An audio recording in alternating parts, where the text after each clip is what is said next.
Welcome to Don Bosco in a Year podcast.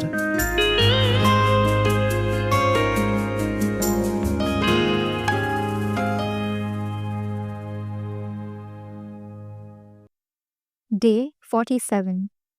I made use of that unorganized recreation period to introduce my pupils quietly to thoughts of religion and the use of the holy sacraments.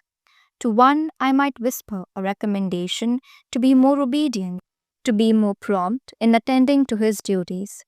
To another, I would suggest regular attendance at catechism or at confession, and so on.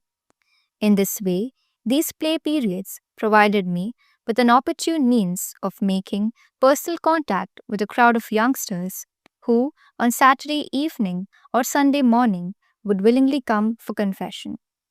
Sometimes I would even call them away from their games to lead them to confession when I had seen some resistance to that important obligation.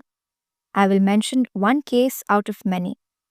One youngster had been constantly reminded about his Easter duty. Every Sunday he promised to do it, but then he never kept his word. One feast day, when our devotions were over, he was in the thick of the games, running and jumping everywhere, and bathed in perspiration. His face flushed. He no longer knew whether he was in this world or in the other.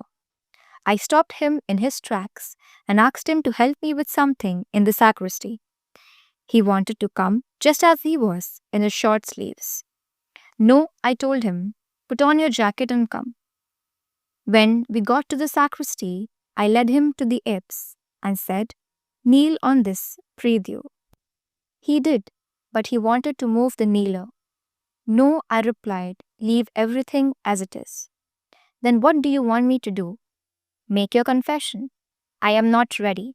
I know. What then? Then get ready. I will hear your confession. Fine, that's fine, he exclaimed. I really need it. You did well to catch me like this. Otherwise, I wouldn't have come, out of fear of my companions. While he prepared, I read my part of bravery. Then he made a good confession and a devout thanksgiving. From that time on, he was always amongst the most diligent boys in fulfilling his religious duties. He used to tell the story to his companions, concluding thus, Don Bosco used a clever stratagem to cage the blackbird. As night fell, we all returned to church when the bell rang. There, we said a few prayers or recited the Rosary and the Angelus, and everything ended with the singing of the Praised Forever Be. As they left the church, I went in the midst and accompanied them while they sang and shouted. When we reached the Rondo, Rondo was a public place where the public capital punishments of hanging were carried out. We would sing a verse from some hymn.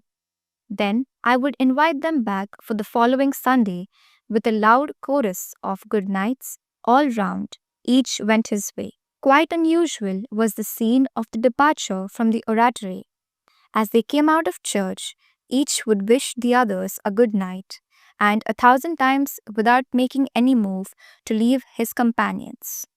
Off home with you, I would urge them repeatedly. It's getting late. Your people are waiting for you. To no avail, I had to get them gathered around. 6 of the strongest made a kind of seat by linking hands, and on this improvised throne I had to sit. Then they organized a procession carrying Don Bosco over the heads of the tallest boys on that platform of arms, and wended their way with laughter, song, and yelling to the roundabout, commonly called the Rondo. There they sang some more hymns and ended with a solemn redemption of Praised Forever Be. When they finally settled into a deep silence, I was able to wish them all a good night and a happy week. They all answered as loud as they could, good night, and then I was led down from my throne, each headed for his own family, while some of the oldest accompanied me as far as my home. I would be half dead with fatigue. Don Bosco continued to live in the refuge, as long as he fell ill in July.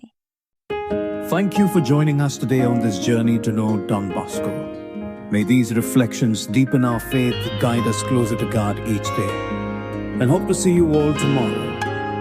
Till then, keep seeking, keep praying, keep growing.